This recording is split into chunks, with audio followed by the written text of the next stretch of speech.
Yeah, I'm interested to see how Aspinall is past the first round, right? Because we've seen him. He looks so fast. He looks. You're like, nobody moves like him. He looks like a younger Kane. Right. But he just keeps knocking these guys out so quick. So I'm like, let me see him past the first round to see if he has that cardio as well. It's a bit of a problem for him, right? Because he has not been tested in that way. And, you're getting up to elite status where you're calling out John Jones. Yeah. Right? That's the boogeyman. Like, John Jones is the boogeyman. And maybe he hasn't died, but he's probably he's probably knocked on the door a couple of times like, what's going on, Death? You in there?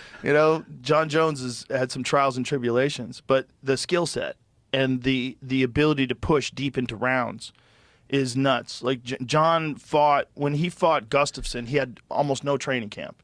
They said he barely showed up. Like, I talked to Jackson about it, and Greg Jackson was telling me, he's like, he didn't even train for that fight.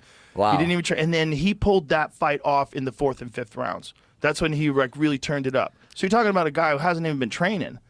And then you saw the real John Jones in the second fight. That's motivated John Jones, who's like, I'm going to show you what the fuck is really up. And then he just beats the shit out of Gustafsson in the second fight.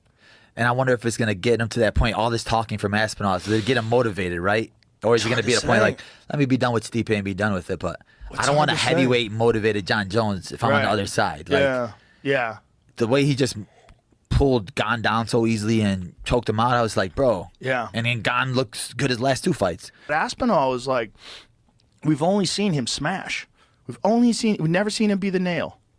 Nobody ever, right? And I thought Pavlovich was going to be the one that's like, all right, it's going to be a banger. And then he just puts him to sleep. And he took Pavlovich's fight with a fucked up rib. He couldn't even wrestle. Yeah, short notice too, right? I mean, imagine you going up against Pavlovich, the only guys who's ever beat him was Overeem, and Overeem took him down, beat him up on the ground. And you're like, I got to get this guy down. This guy's knocking everybody dead. Yeah. And he knocks him out standing. He's so fast for a heavyweight. But again, you're saying the right thing. Like, what is it like in the 5th round with John Jones?